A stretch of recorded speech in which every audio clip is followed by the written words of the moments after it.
Thank you very much for inviting me to come here to speak to you. This is my, I think my first speech since I came here 4 months ago. I started 1st of September. The reason why I'm here is, of course, that I'm the director for INL, the International Nanotechnology Laboratory, but maybe also because I'm an entrepreneur. I've started about 10 companies in nanotechnology. Some is on the stock market, some has been sold, some is still small. So I know that world quite well. I'm also well connected to the university system, of course, since I've been a professor at Lund University for the past nearly 20 years or so. And today I would like to speak with you about nanotechnology and specifically the innovation landscape, opportunities and entrepreneurship within nanotechnology. I don't know how many of you are experts in nanotechnology, and I'm not intending to give a lecture about that, nor do I intend to speak a lot about what INL is, the International Nanotechnology Laboratory. I will say some few words about it, but I will start with this question. Can I have someone from the audience to tell me where is nanotechnology today? I think I take off my jacket because when I move, I have the mic is. So, can I have a suggestion? Anyone? Everywhere. Everywhere. Yeah, that's quite good. I think this is a famous thing that we have it on this kind of different kind of creams or so, and the wrinkle creams or sunscreen lotions or so, or maybe for the cars, different kind of polishing systems for cars. Also, you can find it in sport goods and you can find it in clothes. I like this non-speak, the science of speak. I think that's innovative to denote something, the science of speak. Then I would say the most important. What is that for nanotechnology? You said everywhere. I mean, we have our computers, of course, we have our mobile phones, we have our iPads, etc. But I would go a little longer than that, because if we wouldn't have had nanotechnology, we wouldn't have had the kind of social interaction media that we have today. We wouldn't have had Facebook. We wouldn't have had Spotify, for instance. So nanotechnology is actually the core of all the IT technology, and the IT technology is what we consume today a lot, without really thinking so much. I don't know how many of you have thought that as soon as you open your mobile phone, you have applied nanotechnology in your hand. But this is what it is. And then nanotechnology, you know, nano is it comes from the nanometer, which is a size. And a nanometer is 1,000th of a millionth meter. It's very, very small, extremely tiny. And still, it makes such a big impact on so many things. And this is maybe contradictory in a way, that something that is so small can make so big impact. And I will show just 2 examples that I think you may know quite well. The first example is the lotus leaf. I guess you have seen lotus leaf. How many of you have seen the lotus leaf in reality? Only a few. Okay.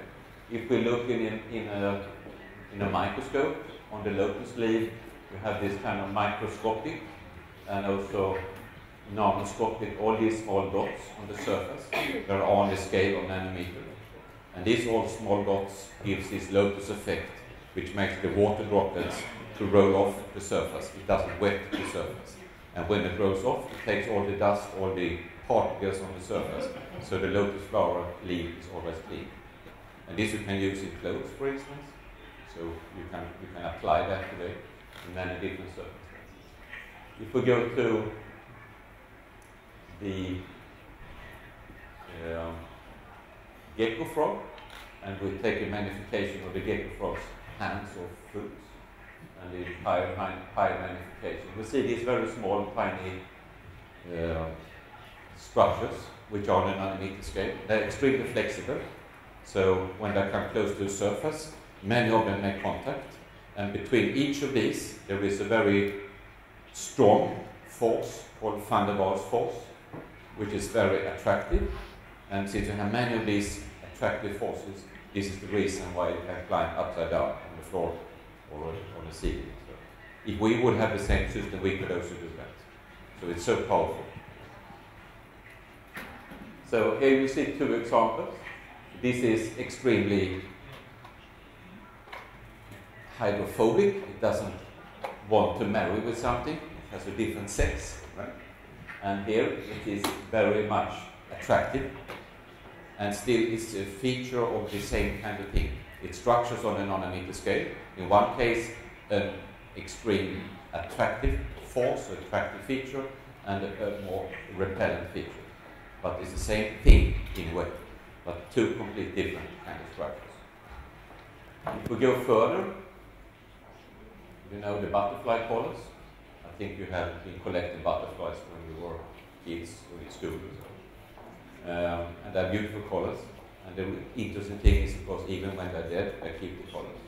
And the reason is there is no pigment. It's not a biological function. It's a structural color. It has to do with structures on the surface. So this is how it looks like in microscopy. So it's reflection of the light, and depending on the distance between these structures, you can see the light, because in the light we have all the wavelengths. So only those that are reflected in a certain way is reflected back to your eyes, and then you can see the color. The color is nothing, it's just what you imagine with your eyes. So this is an effect that you can use today. This is a big house built outside Lund, where I come from, where they do structured colors. And it's a beautiful house. It changes its color all the time depending on the sun and how the sun moves on the horizon. It's beautiful. It's a structured color based on nanotechnology, on a real microscopy. Everything has to do with the nanometer interaction. And I think this is a bit fascinating, that these small things can make such a big thing. This is the reason why. Okay. So, I would say that nanotechnology has a lot to do with control of surface structure. And this is something that has been, I think, it has been going on, of course, for the evolution for billions of years. And now we are in the position where we can do these things in the laboratory in the scales of seconds. And this is a bit, I think, mind-boggling what we can actually create. We can recreate and we can create better things than what nature has created for a very long time in our laboratories. So we can enhance functions to a lot of things. This is interesting. So the whole structuring has been the core of the computers. Without the structure of the surfaces, we could not have built the computers as they are today. I think it's also a little bit mind-boggling to think about computers, because they are now operating in the gigahertz range, have processors of you can have data storage of petabytes, a lot of data. And if we think about our mind, we have a frequency, clock frequency, of milliseconds or kilohertz. And then we have these computers in 1 million times quicker. And still, we outperform the computers in a lot of applications, like face recognition, for instance, or the recognitions of how is an atmosphere in a room, etc. So we have much more abilities than the computer, although the computers are so much more powerful. And we can start to think about, do we actually make things the right way in the computers? If our brain is so good, operating at kilohertz, the computers operate 1 million times quicker, and it's still as stupid as we are. So is this the right way to do it, or could we do it better? I think nanotechnology it's about the confluence of technologies. So it's about physics, mathematics, chemistry, biology, and medicine. Everything converge in the nanometer scale. And we are now starting to see that using nanotechnology, we can make things that can be applied in very many different areas. And what we need in order to do that is to have the competencies from each of these different disciplines. And once upon a time, it was only science. and then we divided it into chemistry and physics and mathematics in order to be able to understand it. And then we made some different kind of understanding, we developed some theories about it, etc., etc. And the reason why we did it at that time was that we didn't have the computers as we have today. Today, we can, using the computers, simulate things that happens on the nanometer scale, and we can understand these properties. So now the different disciplines are coming together again. So sometimes in our field we call this like the Renaissance engineer, the engineer living in the Renaissance time, which was a person working in science who do a multitude of things. And this is important because people now that have the possibility to speak the different languages between biology, physics, chemistry, etc., will be the most best people to be the project leaders for any future project. Because they know they need the competence for the different disciplines, but they can speak the language to these people. So these are very good communicators. So if you learn nanotechnology, which I think you should, then you will be very good communicators and you can make the project teams accessible. So at INL, we have people now from all these different disciplines. We have people from 21 different nations working together in teams, in thematic areas, in order to develop science beyond the state of the art. The nice thing with nanotechnology is, of course, as was remarked in the beginning, it's all over us. So if you look at the global challenges of today, global warming, energy, water supply, food supply, public health, pandemic, security, there is something with nanotechnology. This is just a very easy kind of thing that I made. There is something that you can do using nanotechnology in order to address these things. I'm not saying that nanotechnology is the solution to everything, but it's an important ingredient to everything.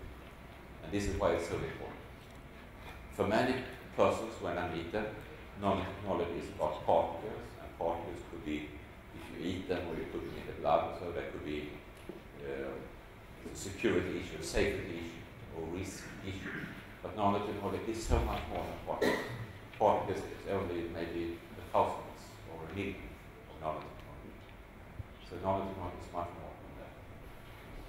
So INL, it's a fantastic gemstone, I would say, in nanotechnology. It has a perfect suite of different equipment. It has been invested 100 million euros in this site. It's ready 3 years ago, the building, and now we are commissioning the last equipment. And this is a fantastic place to come and work for people working with nanotechnology. But not only about nanotechnology, we also open it up now for incubators, because we want to take a bigger step into the innovation space, not only do science at the bigger scale. So what we have is principally working on this kind of project, which is the funding logics. This is the standard logics for university people, so you go for projects that are publicly funded. But we also go for the business logics, where we try to go further up to the extended RDI, really become part of the company's development center, really to do innovation. I will give you some examples. And this is another step we're looking on to how we can make different contracts with people. So if you're interested in having technology advice or expertise for hire, you can contact us at INL.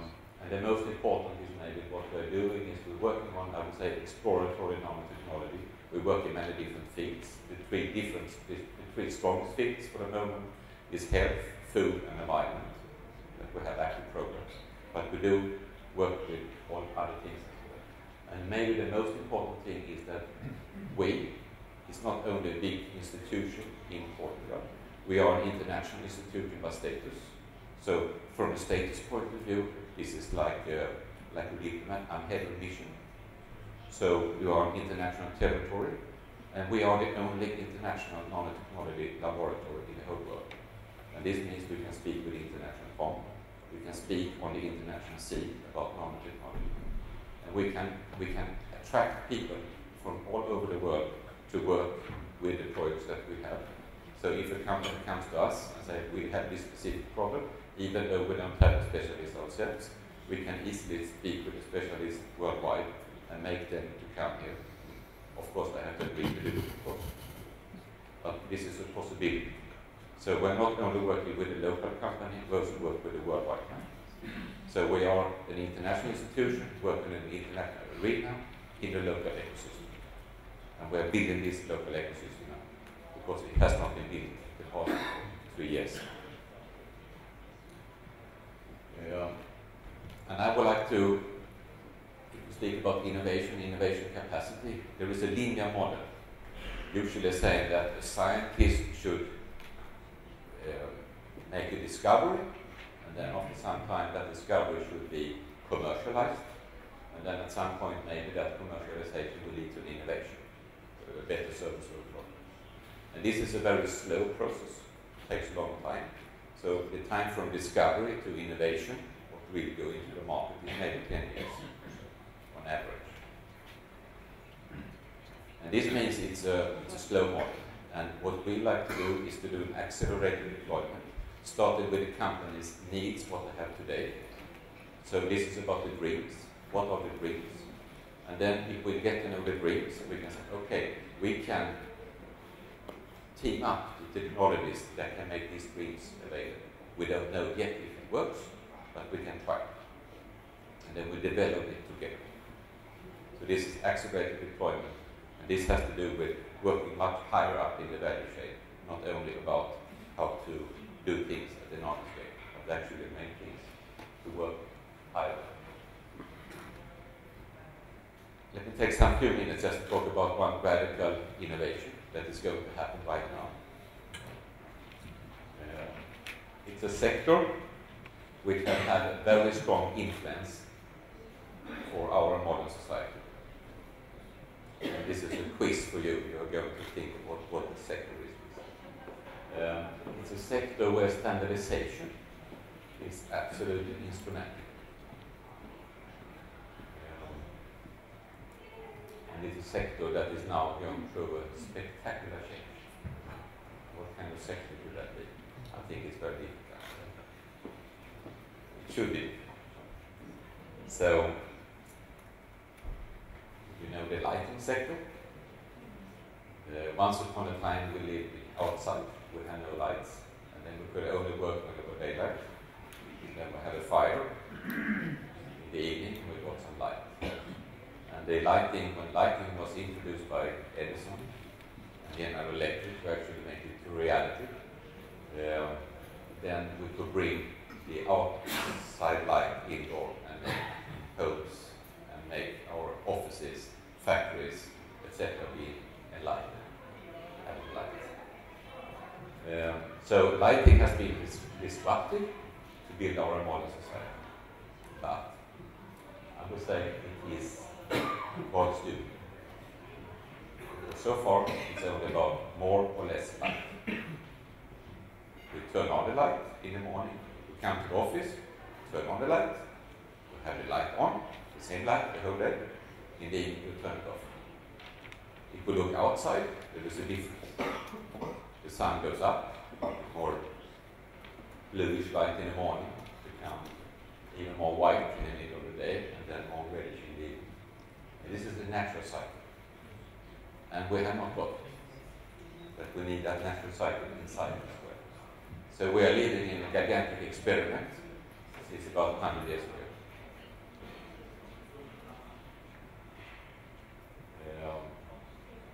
It's going to be beautiful outside. A beautiful day. I mean, we can speak about it. Right? Think about sound. We have sound and we have noise. We have two words for we have high sound, high fidelity sound, good sound, and noise, bad sound. Do we have any word for? We have word for light. We have no word for bad light. We have no word for it. We have no equivalent to noise because it has not been possible. And now we are introducing LEDs, and LEDs is a small computer, if you like. It's built the same way as a computer. That's why they're so inexpensive, or will become so inexpensive. Right now they're still a bit expensive, but they will become inexpensive. I'm sorry. Wait.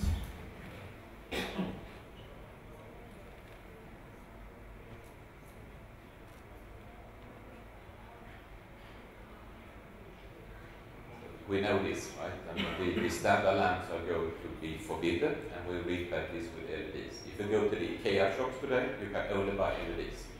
If you look in the IKEA shops, it's only LEDs. And they're changing worldwide.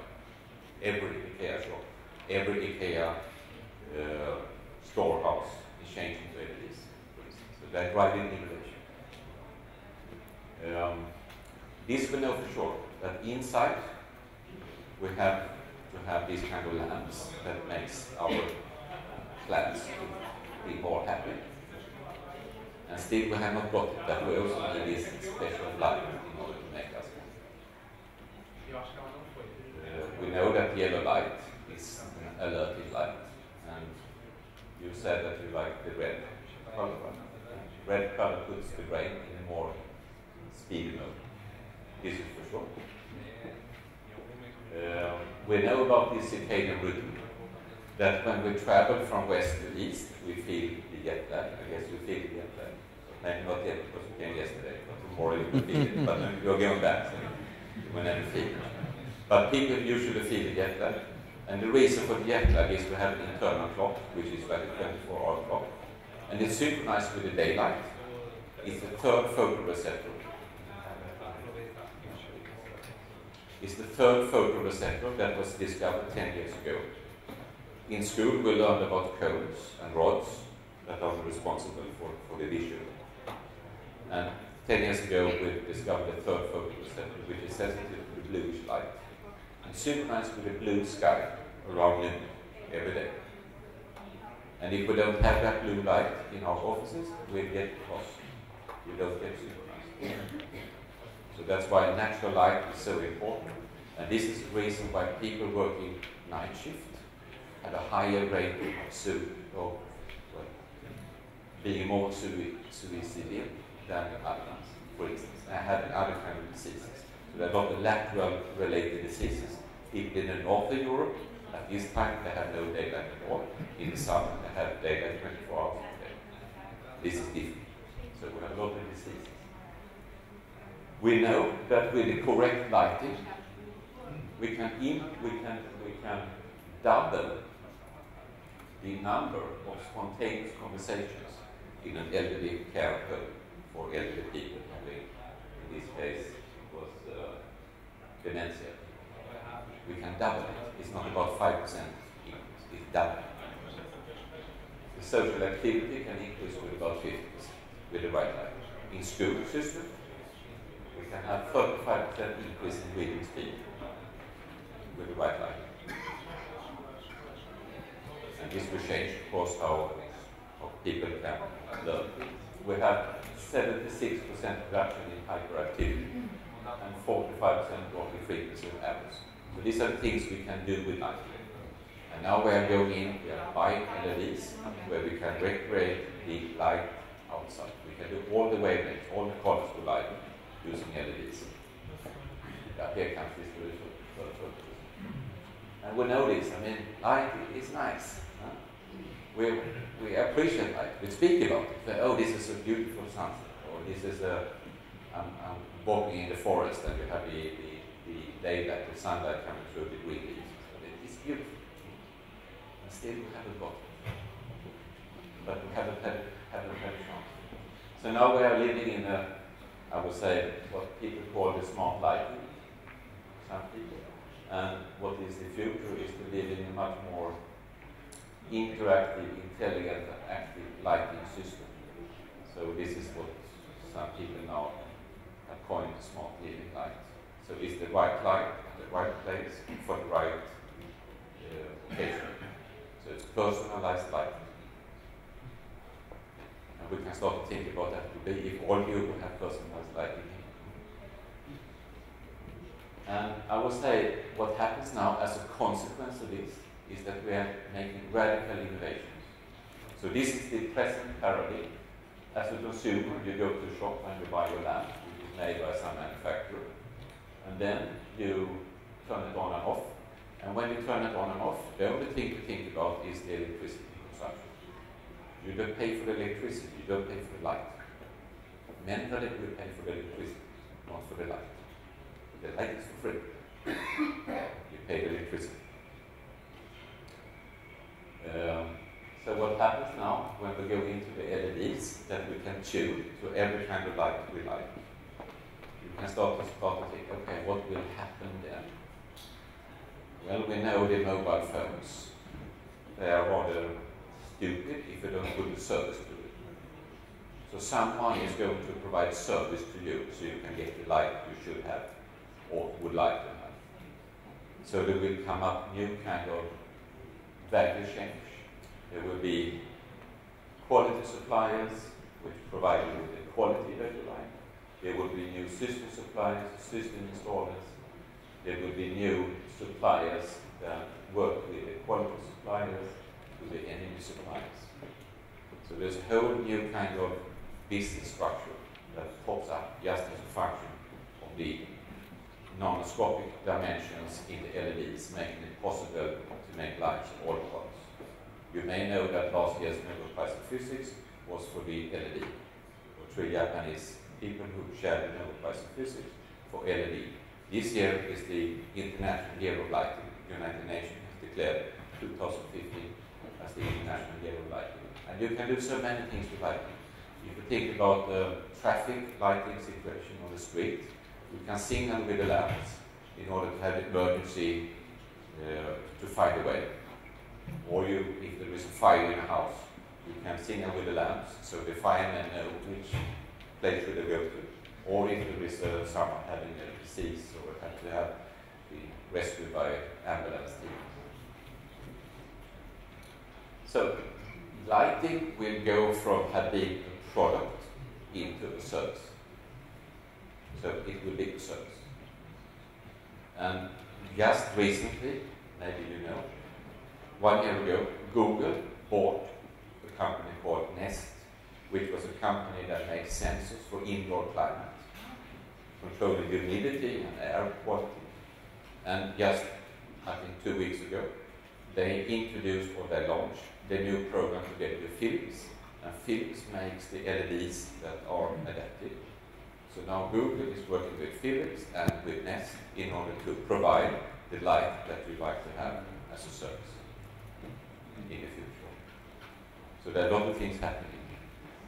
And then you can start to think, okay, what is this is happening already, so what more innovation could be to this? Well, there is still one more innovation that not been done yet. And that is to know what is the right light for you at a certain point, depending on how much light you have had during the last week or so. So this is a new kind of service, and no one really knows. No one really knows. So I would say, I would challenge you. I mean, Spotify, we know that was the how you consume music on the spot, right? And now I challenge you and say, okay, what is the equivalent in the lighting sector? And this is a challenge for entrepreneurs to find out and make a new Spotify for lighting. What is it? And will you pay for it? Okay, I'm running out of time. I'll take another example. This is the last company that was founded before, or started before I came here in Portugal. It's a Swedish company. The problem that we address is that there are many people that die every year due to lack of clean water. We also know that more than 50% of the hospital beds in the world are occupied by people suffering from bad water. So if we don't have any bad water, we could make a big change to mankind. Right? So the solution is, of course, to have clean water at the spot. And then we can start to think, okay, can we create clean water at the spot? So we made a product that you can, well, this is the first version, this is like a beta version, it looks much nicer now. And this is a very friendly kind of thing that you can put on your pipe and create clean water at the spot when you turn on the water flow, you get clean water. It's based on nanotechnology. Inside it's UV LEDs. So it's LEDs producing UV light. UV light will go from before, it can be used to clean water. But UV light usually was a tube, which was expensive, and it lasted for some 6 months, to maybe up to 2 years, and then it had to replace everything. So it was not an efficient system. Now we can use the UV LEDs, LED technology, in order to produce the same kind of light. It's much more small. It only consumes light when you need it, not like a UV tube that you have to have on for 24 hours, even if you didn't use it. So this is instantly, you use it when you need it. And the LEDs will last for 10 years. We have built-in Wi-Fi connection to all this. So this is a system now, so we can monitor in the city, for instance, if there is a water leakage somewhere or bad water somewhere. We know which kind of block is this. So this block can be closed and then repaired. In the old times, or still, in most of the cities, they have to go and block randomly. Well, they have to block one at a time and see what happens. It usually takes long time. This is an immediate solution. It goes very, very. And then, of course, you can say, was this something new? We just took UV technology and plugged it to this kind of device. Well, there are some new things, and that is, of course, the utilization of the UV LEDs, but also the way we produce the light and the pattern that we use in order to clean the water.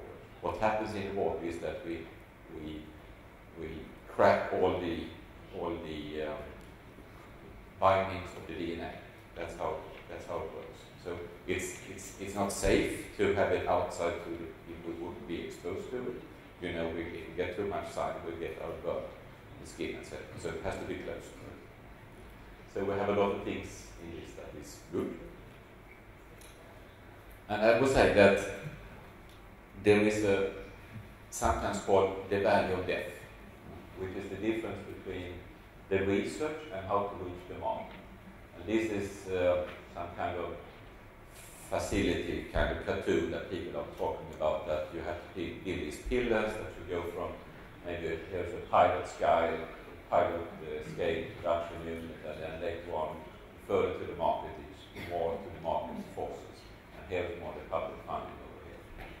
And it's the same with how to articulate research in society, because if we don't do that correct, there will be very little money spent on research and also development. And then, as we heard, there will be very little knowledge to take on later on, to use. So this is important. We will show you one thing about this articulation that I think is interesting. This is a cartoon, as you see, and you see what this man is doing. He's cutting stone. What are you doing? I'm cutting stone. It's a perfect correct answer. That is what he's doing. But there is an alternative answer. I'm building a cathedral. Who would you like to employ? So this is articulation. You have to be able to articulate what you do in a way that it creates some interest. So I think close the gap is one of the most important things we can do. Try to have the market, the needs to meet the research, and maybe deploy what is already done. Because I would say in the deployment that we do now for our science, it's rather old science. It's the science that was developed maybe 5 to 10 years ago. And this is the science we put into work today. And the science we do today will be put in work 5 to 10 years from now. And you fool yourself if you think that today I'm going to discover something, and then that will be applied in 2 years. It doesn't work. It takes longer. But that doesn't mean that you cannot deploy knowledge that no one has deployed yet. So there's a lot of innovation space in the landscape of nanotechnology. So I think close the gap is the most important. And there are a lot of barriers, a lot of hindrances, and a lot of possibilities. This is a secret, as I see. Just a quick outlook. What is happening? You may know that the reason why computers have developed so much and been so powerful and been so cheap is that we have doubled the capacity every third year, principally. And this is now predicted to happen in the nanotechnology business. So it's a double of the market every third year. So going from about worldwide 500,000 jobs to 6 million jobs to 2020. And a sales volume of $250 billion to more than $3 trillion. This is the prediction for nanotechnology. Of course, not nanotechnology products, but nanotechnology being employed in the goods and the services that we have today. There's very few new it will be very few nanotechnology companies, but it will be nanotechnology employed in modern society, in the future society. Okay, so with that I would like to say welcome to INL. I think we have one